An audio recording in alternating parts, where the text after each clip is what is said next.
Thank you, guys. You know, it took me an inordinately long period of time to figure out that the world reflects back to us what we put out.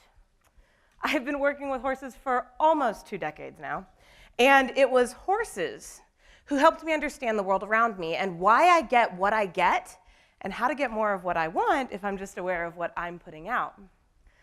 I didn't get my first horse, Thunder, until I was already 11 years old, and Thunder was actually older than I was, which in horse years is like ancient. But Thunder taught me probably one of the most important lessons I could have ever learned: the importance of bringing confidence and leadership into every situation.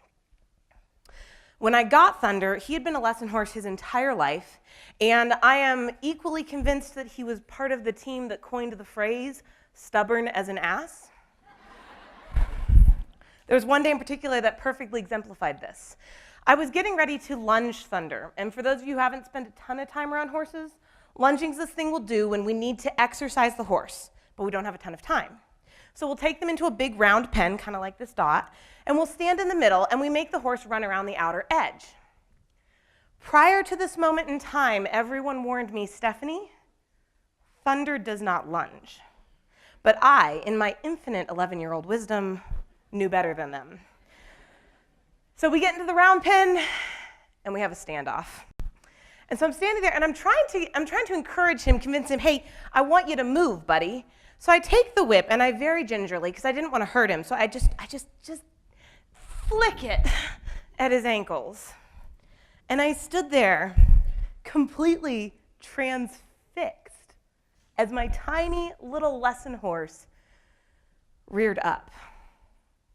All I could see in that moment was a very dark belly and very sharp hooves right overhead, and I remember thinking to myself, oh my God, I wonder if I could get him to do this again. I didn't understand why everyone else was freaking out until the rancher who'd sold Thunder to us came over and explained, Stephanie, horses are herd animals, and in every herd there's an alpha. And the alpha's whole job is to keep the herd safe, to tell the herd where to go, when to go, what to go, so that they stay safe and stay alive. And if there's another horse who feels like the alpha isn't doing a good job, or he feels like the alpha's weak, he'll challenge the alpha to a fight for that position by rearing at him. As you can imagine, in the position where you have a 1,000-pound animal and an 11-year-old girl, it's really important that the girl is the alpha in that situation. That doesn't make sense, does it? Think about that. This giant animal is going to do what we tell him to do when we tell him to do it. As everyone likes to remind me, Stephanie, don't they know they can squish you? Yes, but that's the cool thing about working with horses. See, if I walk into that situation confident in my ability to lead, he's going to reflect that confidence and that respect back to me. Thunder taught me a ton of lessons, but we had to sell him shortly before my youngest sister arrived, and it was several years before I really got to feel like I owned a horse again. I'd been taking riding lessons at a local stable, and I always wanted these horses to trust me, like the girls in my books. They always had these amazing bonds with their horses, but I never really managed to click until I met Monty. I came in one day for my riding lesson, and I was told, hey, Stephanie, go get that big Appaloosa out of the back. Let me clarify something. Thunder was short for a horse. He was barely tall enough to avoid the pony category. Monty, not so much. And on top of that, he was half blind. I was more scared about climbing on top of this horse than I had ever been about anything in my life up until that point.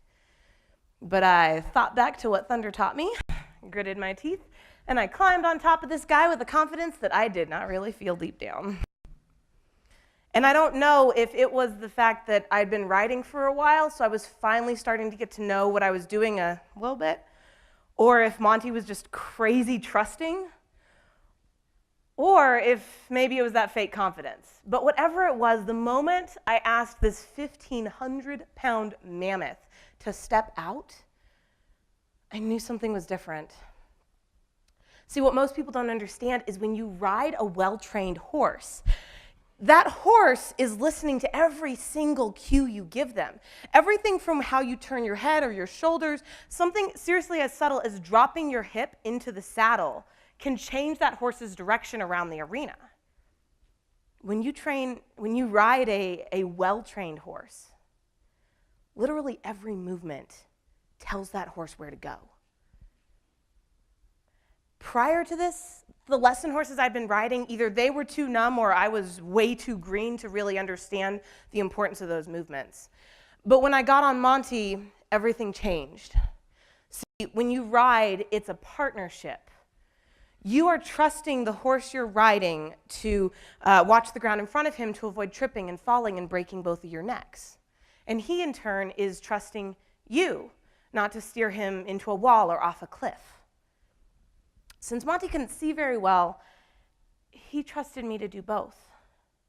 And because of that, he listened very, very closely, very intently, for every cue that might tell him how to stay safe. And I found out that same day, there's a flip side to that trust. See, after our riding lessons, me and the other girls would go out and we'd let them, walk around the track while we rode. And this was, don't tell my riding instructor, our chance to kind of goof off. So we would drop the reins, we'd goof around a little bit. And I realized as we get out to the track, I could not do that. Because all of a sudden I realized that if every single time I moved on this horse's back, he was taking it as some kind of cue on how to move and adjust his body to stay safe, I could never give him any kind of reason to regret giving me exactly what I was asking him for. That mutual respect, that mutual trust built this magical, indescribable relationship between Monty and I every single time we rode. But I never owned Monty. So he was sold rather suddenly. And we'd had such a deep connection, it left me raw to lose him overnight. I mean, how do you tell a 14-year-old girl that her best friend in the world was just sold? I was completely heartbroken, and I didn't even know if I wanted another horse. And it was going to take an equally broken up, messed up horse to put me back together. But it was Sham who taught me to piece together the lessons I'd learned from these other horses, that everything comes down to what we put into the mirror, and sometimes we don't even know what we're asking for. When we first got Sham, he was actually named Star, and we renamed him Shazam because he had a very special talent. We renamed him Shazam, like the superhero, because he could transport himself and his rider 10 feet away in the blink of an eye if he saw anything that might eat him, like a piece of paper stuck in the fence. But for the most part, Sham and I got along great. I mean, seriously, we tore up those fairgrounds. We raced through the paddocks, around the tracks. There was one day I remember we literally were chasing the shadows of the clouds as they raced across the grass. We had fun. But there was a flip side to this. And there was another day, I remember flinging myself off of him at the end of our riding lesson, absolutely furious. Because even after owning this horse for 2 years, there still wasn't really trust. During our lessons, he was so busy trying to figure out where he wanted to go and what he wanted to do and how he was going to get there that he never bothered listening. So I flung myself off of this horse and I complained to my instructor that this horse just won't do what I tell him to do and calm down. Just like that. And she explained to me, Steph, he's just giving you what you've asked him for. See, after so many lesson horses who were numb to the requests to go faster, I loved the fact I never had to ask twice for Sham to fly. But by choosing to leave him as that wild horse 90% of the time, I was trading that for the horse who would do everything I wanted in the arena. I realized that day you can ask your horse for two different things, and he's always going to give you the one that you ask for with more conviction, regardless of whether you understand the consequences. Monty, Sham, and Thunder taught me a lot, but most of all, they've taught me that the world is a mirror. And just like a mirror reflects back both the acne and the dimples, the bulges and the beauty, so does the world around us. So I'm constantly asking myself, What part of my life am I frustrated with? What part of my life am I unhappy about? Am I asking to be a leader, but then I'm putting myself in a position to be taken advantage of and challenged, and then wondering why no one wants to follow me? Or am I asking for trust without first proving to myself and my partner that I'm worth that trust? Better yet, am I asking for peace and calm verbally, and in every other area of my life reacting wildly?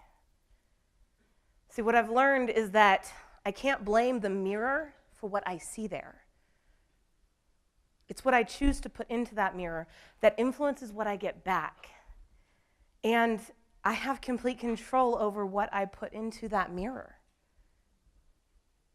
So if the world's reflecting back to me and to you exactly what we put out, I'll leave you guys with one question to ponder. What do you see in your mirror? Thank you.